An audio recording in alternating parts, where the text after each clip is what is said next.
Welcome to the Lorehounds podcast, where we don't have an outline because we are recording a lot of things right now, and this is going to be a very hot take kind of situation here. I'm John. I'm Elysia, and we are here today to talk about the Talamasca, the Secret Order, the new Ann Rice Immortals on AMC show tie-in with Interview with the Vampire and Mayfair Witches. And where do you think this sits between the two of them, John? You know, I think it's significantly better than the first season of Mayfair Witches. Right. Notice how I said between the two of them. That was very leading of me. Yeah, it's certainly not better than Interview with the Vampire. That's just off the table. But I will say I kind of enjoyed Mayfair Witches about the same, maybe even a little bit more than I did this show. Yeah, season 2. Okay. Season 2. I thought season 2 was a big improvement for Mayfair Witches. Yeah. And this show, I think it really struggled to find its foot at first. I think it got to a good place by the end of it. There were some interesting plot lines. There were some interesting mysteries and reveals. But it definitely used the vampires as a crutch, first of all. Right. And they got us in the first episode with that. Right. And so they used the vampires as a crutch, and then I didn't feel like it was totally satisfying by the end of the season, right? That felt like almost like a mid-season reveal. Right. So I would have preferred them going further. Sorry, go ahead. No, I was going to say, I guess, are we doing spoiler-free at first for people who are yeah, watching? We can give vibes. Okay. Let me ask you, is it worth it to watch this if you like either Interview with the Vampire or Mayfair Witches? And maybe that's a different answer. Yeah, those are two different answers. I mean, I think it's kind of as I expected going in, especially after I saw the trailer, that I do also agree that I thought Mayfair Witches season 2 was a lot better than season 1. And I have to say, you and I did talk about Mayfair Witches season 2. We did that one as a what you watching just for subscribers. I think this one's going public. Yes, this will be public. Right. So we did talk about Mayfair Witches season 2, and we're kind of giving our hot takes on that here at the same time. For this one, it's a different animal. Now, I've talked about this a lot. I like that if you're going to build an entire cinematic or television universe, I like when there's room for different styles within that. Absolutely. And this is much more like it's more of a procedural feel. And actually, I have to say, toward the beginning of the season, we had our chat going on the Discord, and IS Sadai said, "Why are people saying that this feels like a BBC procedural?" And as soon as I heard that, I was like, "Yeah, I can't unsee it." And I think it is also this one felt like there were different creatives working in different units, and I have not looked this up to confirm really. But it felt like there were different creatives working in different units, and a lot of it was filmed in Manchester, and I feel like it was genuinely filmed by a BBC production unit. And it did feel like a television procedural, but is that a bad thing? No, it's just not. Like, if you are a huge Interview with the Vampire fan and you're looking for that, well, you should know from Mayfair Witches already that's not what you're going to get. But I think that I had fun with this. And I have to say, we just finally got on Netflix in the Netherlands for the first time. All 3 of these shows at the same time dropped like last week or something. And I put reminders to rewatch. I added to my watch list to rewatch Interview with the Vampire, of course, leading up to season 3. And I also did Talamasca, but I did not add Mayfair Witches to my rewatch list. I will say, I don't think you need to. It's definitely not mandatory reading, to watch Talamasca or even Mayfair Witches. I just don't think that at this stage of the Interview with the Vampire arc, like if you're only enjoying Interview with the Vampire, you do not need to go watch either of these shows. But this one does tie in more, I think, directly than, although I have to say it's a bridge with Mayfair Witches too, because it does also talk about things established in Mayfair Witches in terms of the Talamasca itself. But I think it ties more into Interview with the Vampire plot-wise, particularly what we get at the very end of the season, which, again, no spoilers, but than Mayfair Witches does, I think. I don't know if I'd use the word directly. It definitely ties in, but I feel like it's more of a nod and more of a, here's what's happening in that part of the world, in that part of the supernatural underworld. And yeah. I just don't know if Lestat and Louis are really going to get into it with that. Right, but I think not. I mean, we did get in the trailer. You can see there is a major character crossover in the first episode, but I'm not talking about that as much as I'm talking about where the season ends, which seems to be pointing in the same direction lore-wise as where the second Interview with the Vampire season ends. Okay, all right, interesting. All right, well, shall we take up the spoiler curtain and you can tell us how you really feel?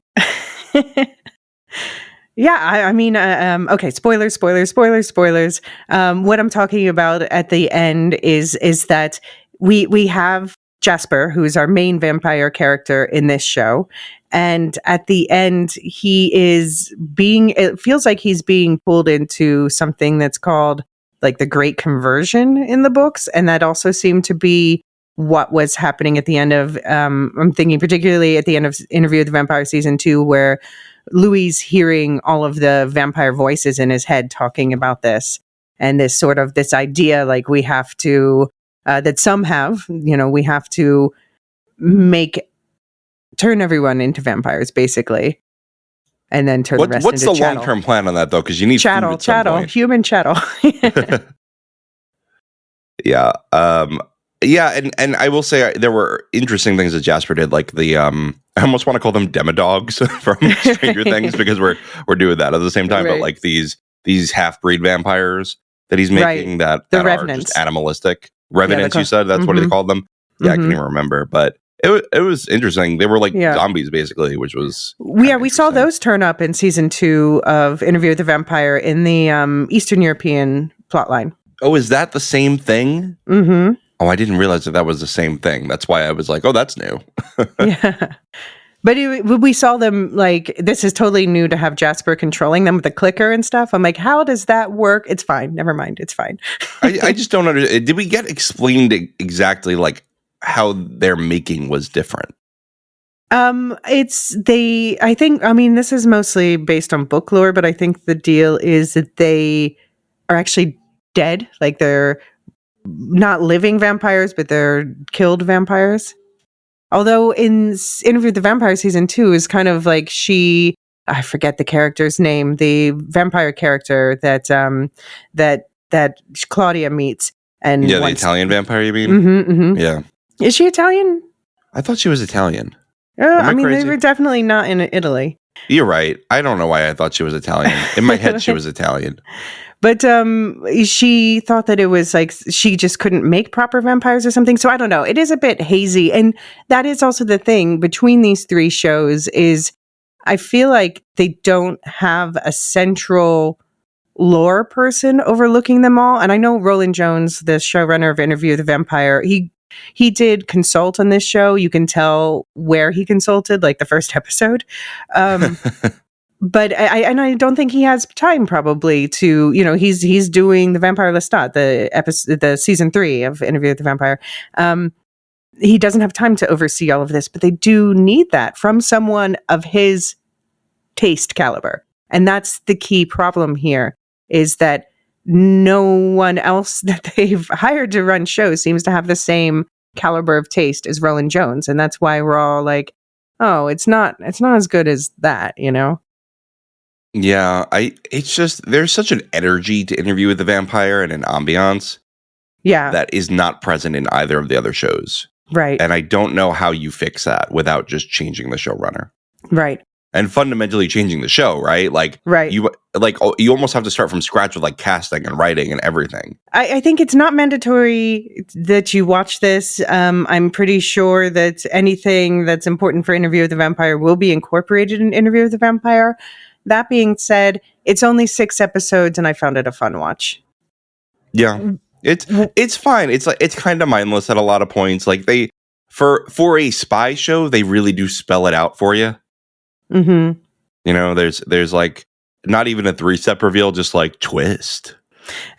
I liked the whole twist around Doris at the end, like the whole series of twists in the final episode that got me interested. I thought it set up some interesting things. But okay, should we talk about? We didn't even talk about the main character yet. What do you think about Guy Anatole?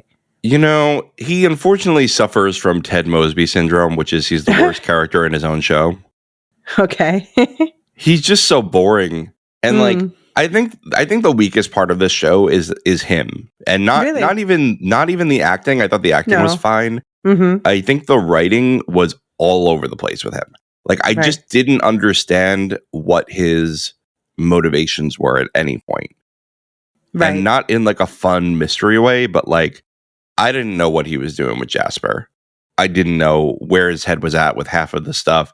He like forgot about his mom for half the season, and then he was like, "Oh yeah, that's my main priority." All of a sudden again, and I thought he was the weakest point of the season. I mean, I like the actor. Like you said, it's not the actor. It's the writing more than the actor. But the actor is kind of like a golden retriever sort of. I mean, not the actor. But the character itself. It's kind of like a golden retriever sort of thing, where you're not sure. Like he's obviously intelligent, but probably not very street savvy, which is an unusual character type for a spy. But of course, he has this special mind reading skill that would make him interesting. Um, Speaking of his mother, though, I thought of you in the last moment when Doris said, right before it cut to black on the season, "By the way, I think I know who your mother is." Is that the bad Yeah, kind of cliffhanger? yeah. I thought it was fine, honestly, because it's a new mystery. But again, I would have rather them wrap it up in this season, right? Like get to the mother this season. I didn't Right. think that you needed to go to season 2 for that. One other thing with Guy that really threw me off was, he's an Australian actor and he's doing a U.S. accent, and I'm sure he's doing a better U.S. accent than I could do an Australian accent. So I just want to be clear about that. But I'm not an actor, so I'm going to judge him. And he was supposed to have grown up in Detroit, and yes, he went to law school in New York, Hmm. but he sounded like he was trying to do a New York accent most of the time. But maybe And that's what someone who goes to law school in New York does. Hmm? I don't think so. I'm making I excuses. just don't think so. I think maybe like a neutral accent, right? Maybe they don't sound like a Detroiter necessarily, but he was trying to be like Brooklyn, like he was really trying to lean into the New York of it. Got it. And Got it. maybe I'm extra sensitive to it as a New Yorker, but Uh-huh. I was a little thrown off by that. I was like, somebody from Detroit does not sound like this. Right, right. Although I do have to say that they handled the integration of Amsterdam, my city, better than Mayfair Witches in terms of both. When they showed Amsterdam, it was actually Amsterdam. They had some like drone shots in there where they made it look like I know exactly what building they said was a Talamasca. It's a hotel. Oh, good. But yeah, so that was actually Amsterdam when they showed that. Like if you see that night shot where the Talamasca building is burning on the bottom right, or left side of the screen, you see this long, low building with a curved roof. That's Amsterdam Central Station. So Okay. Yeah, I'm so glad that you said that, because I remember I messaged you when they came up, and I was like, uh-huh. so was that real Dutch or Amsterdam or Talamasca Dutch? Because Well, I mean Mayfair Witches was Mayfair, bad, yeah. right? Yeah, Mayfair Witches. I wasn't even positive there was like I had to read the subtitles to understand them. And then once I saw someone else like they're speaking Dutch, I'm like, were they? And then I went back and I'll admit I was watching Mayfair Witches on double speed. So I slowed it down to normal speed. And I'm like, okay, I can pick it out. But this time I didn't even have to look at the subtitles. I was like, that was just actual Dutch. Yep. That's good. That's Yeah. good. Always good to get the language right. Yeah. What did you think of the intrigue around Olive? We haven't talked about Olive, who the actress Maisie Richardson Sellers is one of those people I just like recognize her face from a bunch of things. Do you know her? I do not. Olive? Who's Olive? She was the one who turned out to be kind of a double agent at the end. Oh, yeah. I'm sorry. This show, first of all, it's been like 2 weeks since I finished it because we Right. just couldn't get this recording together. And it was one of the characters I cared about the least. Like, you know what I mean? They didn't do a good job of building her up. Like, honestly, she should have been like more up Guy's butt a little bit Mhm. to make us suspect her a little bit more or trust her a little bit more. Like, go either way, but they kind of did neither. Hmm. Like she just she was just like almost seducing guy and then a dick to him for a minute, and then she disappeared for like 3 episodes. Well, they're kind of setting her up as like the major mystery going into the next season. She's definitely got some kind of persuasive superpowers. We saw her, you know, her, what do you call it? Like her bio or whatever that was in the computer. Yeah. With a million IDs. Yeah, with a million IDs, but also like they suggested that she was a special type of human that had powers. I love how it said ethnicity American. Like, you know what though, like I feel like a lot of other countries have trouble like understanding American ethnicity ideas, right? Like because you know what I mean? Like Americans subdivide themselves more than other people subdivide Americans. Right. So we know who to be prejudiced against. No, sorry. That's right. You know, you have to have your rigid social structures. No. But yeah, no, like you know, the fact that we have on our like college admission forms, like check your race and things like that, like it's interesting, right? Like I feel like I've heard that a lot of other countries don't understand when we say like I'm an Italian American. Like, no, you're one of those things. Mm-hmm. You're just an American now, right? Like you grew up in America, you've never been to Italy. You're just an American, and they don't understand that like a lot of people just use the heritage as part of their identity. But they call tomato sauce gravy. It's important. You know, it's funny. I was raised by an Italian American, and we never did that. Oh, okay. I've never heard that used that way until later when I met other Italian American families. Yeah. No, yeah, definitely. I mean, I grew up in outside Philly, in the Philly area, and it's a really heavy Italian population. We grew up with a lot of Italian food, but I think I only really started to hear that when I started to interact with more New York Italian American. That's interesting. I didn't even hear that from my grandmother, who was like very, very, very Sicilian. Maybe it's the Sicilians versus the mainland Italians. I don't know. Maybe the boots. Yeah, no, there is. Well, I heard that some of it like was Neapolitan. Like I was talking to someone I know here from Naples, and I was saying like, oh yeah, and my ex used to pronounce it pasta fagioli instead of pasta fagioli, and he's like, oh, that's very Neapolitan. So I don't know. That's interesting because we said pasta fazool too, and that we were, you know, and this is like, why are we doing this right now? Yeah, I don't know. We're talking about Guy Anatoli. There are no Italian. Yeah. Well, we got Guy Anatoli. You know, he's from New York, and he's got to use his accent here. So what do we think about, Elizabeth so by the way, Maisie Richardson Sellers, I looked it up, and the thing I most know her from is the originals, the spinoff of the Vampire Diaries. So but what about the other character, the other actor who I knew going into this was Elizabeth McGovern, she plays Cora on Downton Abbey. Oh, okay. I was going to say, I thought you were going to say The Legend of Korra, but anyway. No, Cora. Got it. On Downton Abbey. And what was funny, speaking of accents, what was funny about her is she is, like the actress herself, the real woman, is American, married to a British director, actually. He's directed a lot of Downton Abbey.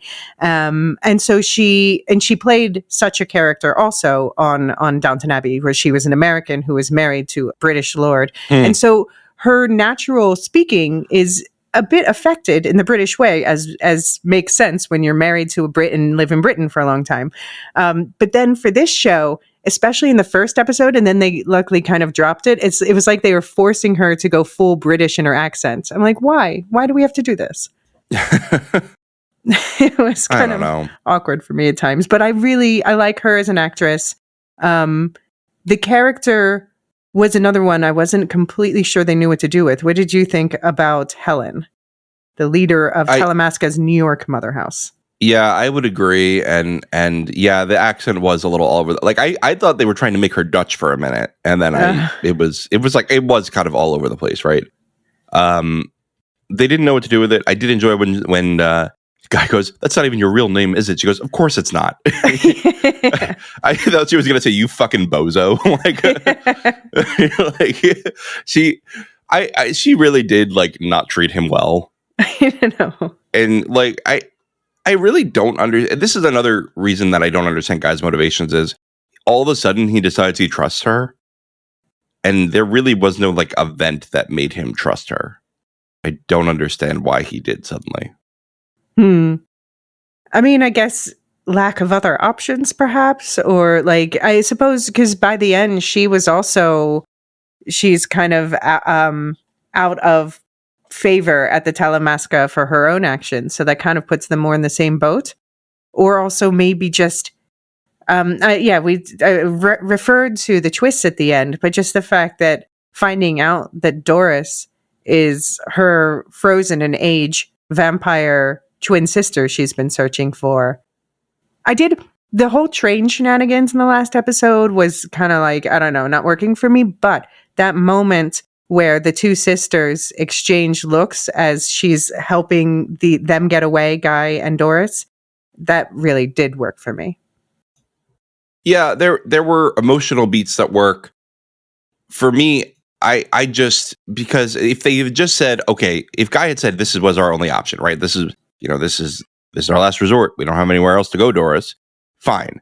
But Guy didn't say that. He goes, we have to just go with them. And he goes, I don't trust the Talamasca. And Doris says, well, you trust her though. And he kind of like silently agrees. But again, you didn't do the work for that. You didn't do the emotional work as writers to get me to that point where I understand why he trusts her.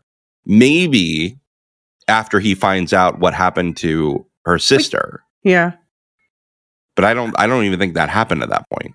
Well, you mean trusting Doris? Yeah. No, trusting Helen. Trusting Helen. Okay. Yeah. You know? I mean, I suppose I just think the whole thing for me, that the sloppiness there comes back to the thing about the storyline with his mother. Like, and I think that's also part of the problem is they tried to artificially extend the mystery around Helen in particular, where she's like, ooh, not telling you things. Like, why? What are we doing here? Just tell him things. And it wasn't even like a clearance thing, because obviously he's off the books. She's off. Her mission's off the books. She's not following protocol already. It's not like, well, I got you approved for level 3 clearance. Like, that's a real thing in organizations like this. But it was just like at arbitrary times, she's like, I have to keep this from you to protect you. And you're like, from fucking what? At some point, I just wanted to scream that. Yeah, I mean, he's like in the line of fire. Give him all the information. You're sending him into a vampire den, but you can't tell him about your sister? Are you fucking kidding me? I'm sorry. All right. Now I'm angrier about the show than I was when I'm watching it. Sorry.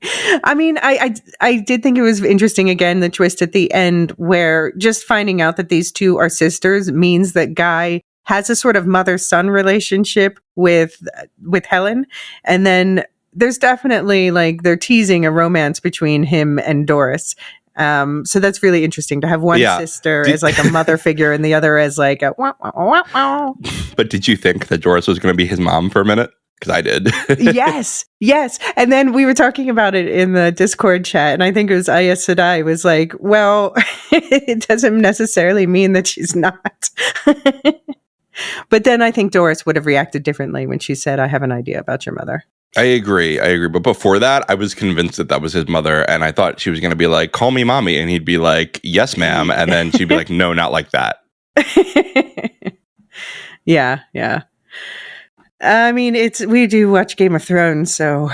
But at least they don't usually do parent-children stuff. That's true. And that's good. Good. Let's not normalize that. That's a line we can not cross. What did you think about, jumping back to the first episode, that was our two big guest stars of the season. We had Eric Bogosian as Daniel Malloy, one of the main characters in Interview with the Vampire. And then we had a new guest star, Jason I can say his name, as Burton the Vampire. I love him. He's such a great actor, and he was so sassy in this. I really enjoyed that. And Eric Bogosian, of course, always a pleasure. He was great in Interview with the Vampire. He's great here. I don't know if you saw any of the promos where he was promoting his book in character. Yeah. And he was reading Twitter questions and he's like, no, fuck off to everything. I was like, that's so in character. That's so good. Yeah, especially him as a vampire now, where he can be even sassier because he literally has the power now and he's no longer sick. Yeah, I saw also it was people online reacting well to Jason Schwartzman's appearance, and they called this vampire character his final form.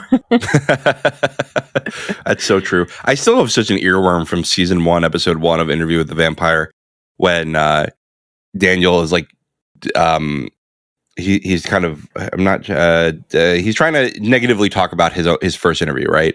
And he goes, I was impetuous, and you have after every insult, Louis goes, yes, yes, yes. It's such an earworm to me.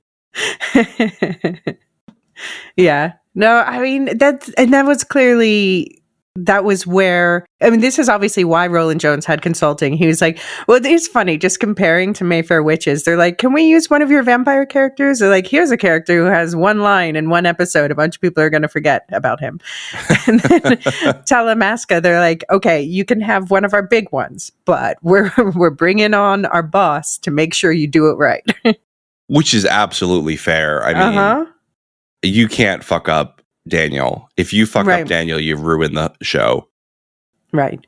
Yeah, exactly. No, I'm really glad that they did that. I only wish that Roland Jones had more time or they gave him more power to just oversee more. Just have him run the show, but he can't, right? Yeah. He's got to run Interview with the Vampire, so I get it. And I'd rather him not split his focus, right? I'd rather him be fully on Interview with the Vampire, the Vampire Lestat. I'm sorry, can we let him choose the other showrunners? That's a good way to do it, right? A feudal state, if you will. Yeah. Just, I don't know. It's I enjoyed this. Like I said, 6 episodes. I definitely, like, if you're into this world, it's a fun watch. Do it. Why not?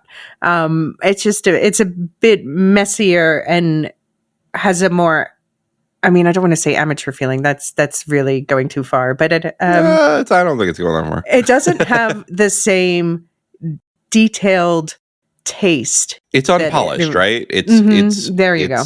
Yeah, it's a lot more like you said, it's almost like a procedural. But the problem is, a procedural is meant to be like enjoyed for 20 weeks at a time, and that's like, the production of a procedural is much more like a day job for regular people, right? It's not this like intense thing like an Interview with the Vampire. It's like, hey, let's show up from 9 to 5 every day. Let's let's get out an episode a week, and let's have a nice fun adventure of the week and get going. Yeah. What do you think about some people are afraid that because these other shows like Mayfair Witches and Talamasca are not of the same quality, that it will hurt the longevity chances of Interview with the Vampire? What do you think about that worry? I don't think so. I think Mayfair Witches, you need at least another season to wrap it up, but yeah, sorry. I'm like, don't even extend it past that. It's it's a mercy kill of a show. But I think you need at least another season to wrap up Mayfair Witches. I think you could wrap up Talamasca in a movie, like a TV movie, and be done with it, right? Like the story of Guy and his mom, and then you're done. I mean, yeah. No, I was just going to say, like, Interview with the Vampire obviously has so much more material with the books, and it's got, just much more love in it. I would be fine. Honestly, I would not be heartbroken if these 2 other shows got canceled, as long as Interview with the Vampire stays. I mean, I would like to have the stories at least wrapped up, even if there's like there could be a combo interview, or sorry, Talamasca Witches or something. But I do, assuming, I think they've already announced season 3 of Mayfair Witches, right? I believe so. And also, didn't you tell me that like it does better than Interview with the Vampire because of Alexandra Daddario? Yeah, at least the first season did, which is is wild to me. And I think it's also because some people are like, oh, I don't want to watch Interview with the Vampire because there's like homosexuality, which sigh. Yeah, but when it comes to, I'm sorry, I have to interrupt, because I think that these men who are homophobic are really just afraid for their feelings for Lestat. They don't want to feel like, because I just added Lestat to my sexuality, and I don't think they want to feel like they have to do that. Yeah. I mean, I think that's often the case. It comes out of insecurity. Look, just Mhm. let yourself feel the feelings you're going to feel about Sam Reed as Lestat. I mean, there was I saw someone posted, I think yesterday on Blue Sky. They're like, there was a prompt like someone who takes both extra testosterone and extra estrogen, and then they showed a picture of Sam Reed as Lestat. Look, I'm not saying much. I'm just saying that I'd let him drop me from the sky. Yeah. But what I was trying to say before is that Mayfair Witches, season 3, it's coming. I'm going to watch it. Talamasca, I actually am more. I want a season 2 of Talamasca, and I will be more excited to watch it than season 3 of Mayfair Witches, even though I will watch them both. You'll be more excited for Talamasca? Uh-huh. I was curious about where they left things, and it also because what I was saying about it tying more into the broader plot of interview with the vampire. Okay. But here's the thing. Okay, so I know this is a world meant for crossovers, but can we please have all crossovers happen on Interview with the Vampire? That's fair. That's fair. But I also don't. Here's the thing: is like most of the issues with these two shows are writing issues, I think. But there is one actor that I think is an actual detriment every time she's on screen, and that is Alexandra Daddario, and she is unfortunately the main character of the Mayfair Witches universe, and so I just don't want her to cross over into Interview with the Vampire because I don't know. Maybe with better direction she'll be better. Yeah, I don't know, but I've never seen her in a role where she has more than one look. Right.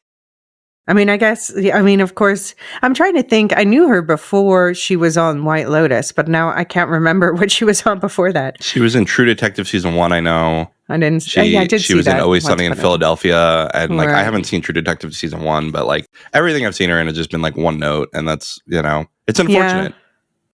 Yeah. No, that's fair. That's fair. I don't know, but I was more into these characters, especially by the end. I just think that they meandered too much. And there is one character who I quite liked by the end of the season. Oh, and I'm going to shout out the YouTube channel, The Naughty Librarian. She does great recaps of all the books. So if it's like, for me, it's been a while since I've read the books. I didn't even read like any books that were released after 2000 or whatever. And she also does weekly recaps of these episodes. And, she kept calling the Agent Bowlcut, which I now see. Her name is Ridge in the show, apparently, but in my head, I just call her Agent Bowlcut. And I kept saying during the season, Will Byers? No, I'm sorry. I kept saying during the season that she should be running the Talamasca. So I was heartened at the end. That was another tease that was set up that made me more excited for season 2 to see her and Helen meet and Helen be like, you have interesting skills. Like she's the only one who was like really investigating things. I know. And that's so common in jobs, right? The people who are, especially in like bureaucracies, the people who are actually moving things are the ones who get punished for being like troublemakers, right? Right. Anyway, I have to ask you though, I need a lore check on this. So Doris obviously was made into a weaker vampire so that she couldn't rebel, right? Right. Could she drink, I don't know, Lestat's blood and become more powerful because he's from the elder line? Yeah, I mean, at one point, Lestat drinks the blood of Jesus, I think. Oh my God. Yeah. And levels up. So yeah, that definitely happened. And you see also in this show, they showed there was the elder vampire, which Jasper took some of his blood and like drank it to heal himself. But that is why they're after the elder vampire blood. But then I'm like, okay, so the guy asked for a mercy kill, the elder vampire who is being trapped by the other vampires to drain him for his blood. First of all, couldn't they just stop taking blood from him and let him heal? Second of all, if you are going to kill him, why release that blood everywhere? Why not just kill him and take the blood and keep it? It's a great question. I had a similar thought when that happened, and you're reminding me of it. But I don't know. For the mercy kill part, I think, isn't it said at some point that like some of the older vampires just have trouble with their immortality and start to go crazy? Yeah, like, I mean, that's why there aren't a ton of older vampires. Mm-hmm. So I guess you could say that, like, after the torture and the longevity, he's just done. Right. But yeah, I don't understand about the blood thing. I mean, Jasper was kind of inscrutable at times. Yeah. I enjoyed the actor. Like, I thought he was pretty terrifying and a good character. William Fichtner. Yeah, he's great. I just didn't understand exactly what he was going for until I guess the end, and then you have the whole, oh, let's turn the whole world. You know, there should be more vampires. Or not enough, right? How many vampires are there in the world? Not enough. I thought that was a good line. The great turning and all that. And so hopefully we do see the resolution of that in season 3, although I'm hoping for some great period pieces with Lestat. Right. You know? Yeah. I wonder if any of these, would you like any of these characters from either Mayfair Witches or Talamasca to show up in season 3 of Interview with the Vampire? For anyone who doesn't know, it's just going to be called The Vampire Lestat because it's based on the second book in the series, which has that title. Would you like to see any of these characters show up there? I guess I would like to see more resolution of Doris's plotline. I don't give a fuck about Guy. My favorite character in Mayfair Witches, basically everyone except Alexandra Daddario. But I think I would say my favorite is oh my god, now I can't. Moira, the new one. I like Moira a lot, but I was gonna say what's his name? Oh my god, I can't think of it. It's Cyprian? No, the dad of the main character, Rowan's dad. Oh yeah. Oh my gosh. He's possessed right now, though. Right. What's his name? Oh my god, we're terrible at this. Oh, he's a major character in the books too. Who is Rowan's dad in Mayfair Witches? Okay, Cortland Mayfair. Thank you. Cortland, yeah. Thank you. This is how fast I purged Mayfair Witches from my head. I guess I would like to see from this show Jasper interact with the other vampires. Yeah, that would. It would be fun if Jason Schwartzman showed up too. Yeah. What if Lestat just like he sees Jason Schwartzman is like, hello. And he's like, they're like ex-lovers. Of course they would be. He's like, I feel like Lestat has just like banged half the vampires in the world. He's had centuries to get around, so. That's right. Yeah. I mean, I like I said, I would rather see other characters. Okay, so I guess I would like to see the vampire characters from this show up, like not necessarily Doris, but Jasper and Burton, Jason Schwartzman's vampire, show up. And from Mayfair Witches, I don't know, like part of me is like, do we want to get Lasher involved? I'm like, no, they need to figure Lasher out before they get him involved anywhere else. I'm going to go pass for now on the Mayfair Witches characters showing up.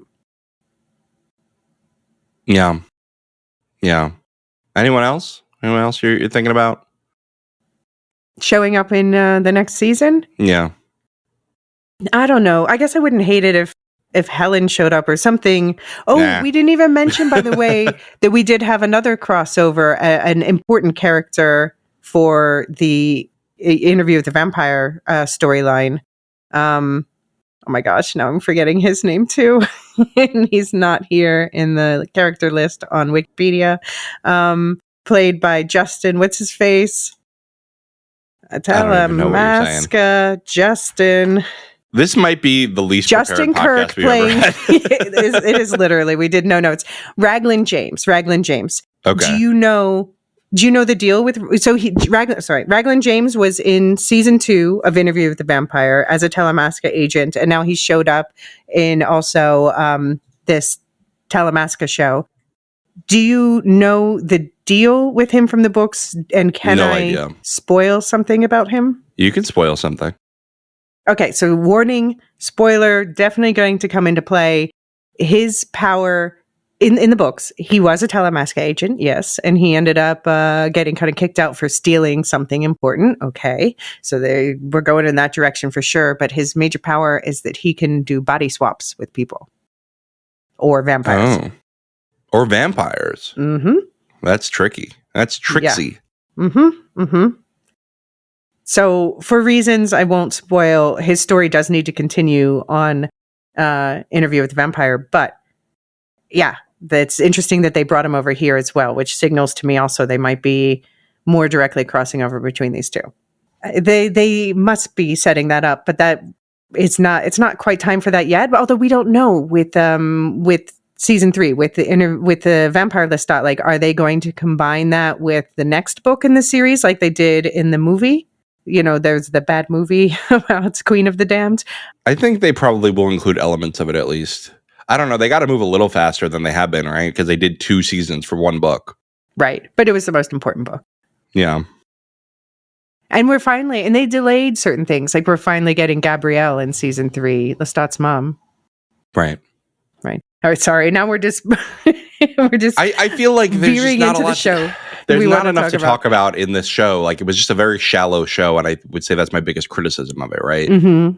Is there just wasn't a lot of meat there to dig into, and I don't know. I mean, they had to set the stage. The thing is, I thought the stage was pretty set in Interview with the Vampire in season 1. And they did not do that this season. And maybe 6 episodes was too little. Maybe they just should have made it 8 or 9 episodes and resolved the mother plotline, and I would have felt better. But yeah, I did feel a little like it was fine. Like, I would, if season 2 comes back, I will watch it. Right. But that's the best thing I can say about it. Right. I'm slightly more positive on it than you are. I think it helped a lot going in, not expecting, that it would be anywhere within the range of caliber of Interview with the Vampire. I was expecting something closer to Mayfair Witches. And at least this one had it meandered a bit much and was what was the word you used about one character, like inscrutable or something? Yeah. Yeah. And all the motivations were inscrutable. Mm-hmm, mm-hmm. But it was also a more direct story in a lot of ways. Like, it felt like it knew where it was going, but not necessarily how to get there in a satisfyingly meandering way. Right. Yeah. I mean, I think a half hour is an appropriate length of podcast for this show. I'll just be honest. Like, I just don't think it was that deep of a show. So, yeah. I mean, at the end of the day, okay, what would you give it out of 5 rating scale? Oh, 3. And what would you give? It was watchable. What would you give Mayfair Witches season 2? Season 2? Mm-hmm. I would also give it maybe a 3.5. Like, it was just, I had a little more enjoyment with it. There were, I cared more about the characters in that. Maybe because I've spent more time with them. And that's just in general a weakness of modern TV, is that we spend less time with characters. But I just did care more about the characters in Mayfair Witches. And I thought that a lot of the acting was a lot better too. Like Cortland, I think, is a masterclass in acting. Right, that's true. Even Cortland's if I complain about Alexandra Daddario, Josephine, great actor in Josephine's the aunt, right? In Mayfair Witches? Right. Moira was great. Pretty much everyone around Alexandra Daddario was great. So I think I would give a little bit of an edge to Mayfair Witches season 2. All right. Season 1 was a 2. I just want to be clear. Like, it was very bad. Right. I think I'm going to go the opposite, 3.5 to this, 3 to Mayfair Witches season 2. And it's not about the cast or the actors. I think that they all did a good job. I just, this story in this one, I just thought that the writing was a bit more cohesive in this one, and the story hooked me a bit more. Okay. Scotland wasn't enough to sell it for you, and well, fake Scotland and fake Dutch. I did like the production design for Mayfair Witches season 2, particularly that wedding in Scotland. That was fantastic. Yeah. Costuming was great. Mm-hmm, and this was a little bit more muted in terms of that. Yeah. We didn't even talk about the mob vampires. The mob vampires. Right, yeah. The ones who had the ancient vampire, yeah. The vampire mob. I was like, all right, guys, this is getting a little too much. I mean, that's another one, I guess, teasing for the tying, because there's going to be, with this whole great conversion thing they're setting up, there's going to be conflicting ideas and interests about whether or not this is a good idea. I can imagine. It's hey, let's get rid of our full food supply. Well, not full food supply, but yeah. I mean, then it's really about, I guess it becomes a story about creating I just keep hearing, like, I listen to economy podcasts and they keep talking about how there's currently a K-shaped economy where, the rich are getting richer and the poor are getting poorer right now. And I feel like they're making a K-shaped humanity where, those who become vampires are more supreme and those who remain humans are now food supply. Like, even more. That's an interesting way to put it. Yeah. Well, I have no more to say about this show. I'm stretching my brain already. Well, I'm curious if other people watched it, if you have ideas about it. Like we said, we have an Ann Rice Immortal chat under current shows, but I think we're going to move it back to franchises. So there's a Talamasca chat there. We'd love to hear from you. Or do we have a special email address for this, or just Lorehounds? It's horror@thelorehounds.com right, still. okay. I think we might have, by the time of Interview with a Vampire, we might have a special Immortals email, but for now, just use horror or Lorehounds@thelorehounds.com. Great. Yeah, and I promise everyone, we'll be more positive on Interview with the Vampire. It's just that this show was Yeah. We're usually, if you've listened to us long term, if this is the first time you're hearing us, this is like one of the most negative podcasts we probably ever recorded. And it's still pretty gentle, okay. I feel like. Yeah. Yeah, it's for me, this show is okay. Interview with the Vampire, we didn't give ratings for that, but like 5 out of 5, both seasons. Like, even if I can give even season 2 a 5+ out of 5, I'm going there. Like, it is literally my favorite show out of all of them, I think. I think it was my top show last year. Yeah, it was definitely my top show last year. And the first season was my top show of 2022. So, I will say, like, I think we could have a long podcast on a show we love and a long podcast on a show we hate. And the reason this is a short podcast is because we are neither here. Yeah, we're like, it was a show. Fine. It was a show. We went through all 6 episodes watching, and I don't regret it. And I'll watch next season. It is as generically fine as the name of the main character. Guy. My guy. Yeah, because he's like he's literally just a guy. I guess that was a bit on the nose naming, but maybe that's why in universe, maybe that's why he was given that name, to keep him anonymous. Whatever you say. That's you're really stretching it here. All right, let's do a quick outro. We're doing a lot of stuff on the network. We got Pluribus going, full coverage. You got me and Elysia on Welcome to Derry, full coverage with Mark. And what else we got going on? Yeah, we've got some movie stuff. There's just Predator Badlands just came out, Frankenstein and Wicked, the Wicked for Good. I always want to say part 2, but it's called For Good, out of the best song. And those, will be coming up shortly. And what else we got going on? We got Christmas coming, and we're doing Action Christmas. I just saw the poll. The action movies won by a landslide, so I don't think there's any chance of the poll going the other way. That's going to be the subscribers are going to get a Die Hard face-off, and Die Hard versus Die Hard 2, and then the public feed will have a cover of Violent Night. Right. That'll be fun. And the end of year TV top 10, the poll is out for subscribers now on your top 10s. And I saw that David is recording he's talking to the various hosts about their top 3s and biggest misses and all that. So watch out for those pods to come soon. I'm very stressed about putting together my list. Yeah, I have, what I'm going to do? I have a list of qualifying shows, and I think right now it's at like 18, maybe. So I might try to trim that a little bit, and then I'm going to use an algorithm, an app online basically that just helps you rank, where you just put in the items you want to rank, and then it just compares like, okay, which do you like better, this or this? And then it does that until you have 2 at a time ranked all the things. I have to say, for your benefit, that Silo does qualify this year, and I don't want people to forget, because I screwed it with my rules yet last year. So Silo qualifies. You can rank Silo season and Skeleton 2. Crew for that matter. Yeah, it's fine. It was fine. Skeleton Crew is on my qualifying list. We'll see if it makes the rankings. It's good, but I really liked it. I like it's it better good, than but I don't know if I'd rank it in my top 10. Yeah, well, I think it's good, and it's eligible for my top 10, but it is a tough year. Yeah, very tough year. I don't even know what my number 1 is right now. No, I don't either. It's going to be a surprise when I do this ranking thing.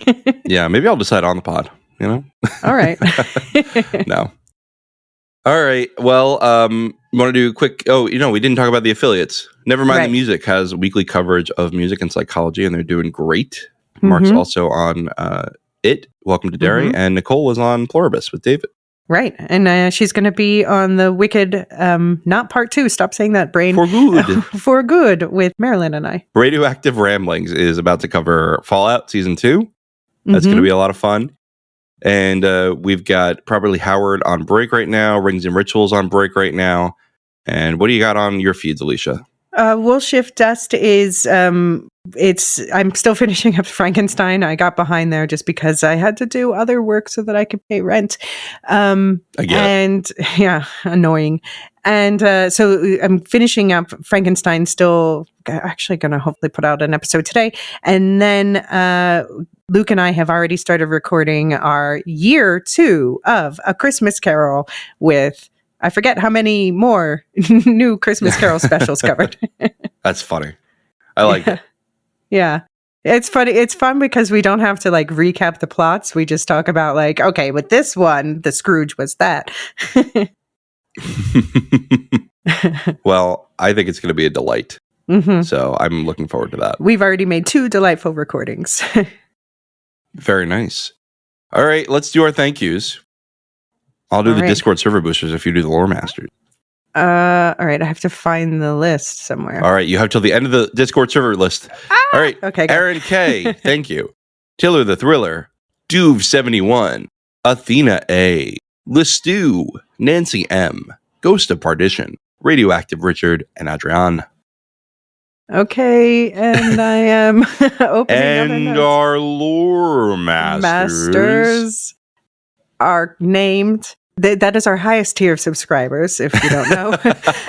They are named Samarsha, Michael G, Michelle E, SC, Peter OH, Nancy M, Duve71, Brian E63, Frederick H, Sarah L, Gareth C, Andra B, Kwong Yu, Nathan T, Sub-Zero, Aaron K, Dally V, Mothership 61, Gnarls, Kathy W, Listu, Jeffrey B, Elisa U, Ben B, Scott F, Stephen N, Julia F, Collie S, Ilmariel, Paul K, Rocky Zim, Jessica H, Red Zippy, The TCS, Dopamini, Catch It, and Ellen R, and always last, Adrian. All right, thank you, everyone. It's been a lovely time discussing a less than lovely show, but a decent show. It's a lovely enough. It's a pleasant show, it's fine, I suppose. It's fine. Yeah, it's fine. And we'll be back with more coverage of the Ann Rice Immortals Universe when Interview with the Vampire Season 3 is coming out. The Vampire Lestat. See you then. The Lorehounds podcast is produced and published by the Lorehounds. You can send questions and comments to lorehounds@thelorehounds.com. Get ad-free access to all Lorehounds podcasts on Patreon or Supercast, and connect with us on Blue Sky and join us on our Discord server. Links for everything are in the link tree in the show notes of this episode. Any opinions stated are ours personally and do not reflect the opinion of or belong to any employers or other entities. Thanks for listening.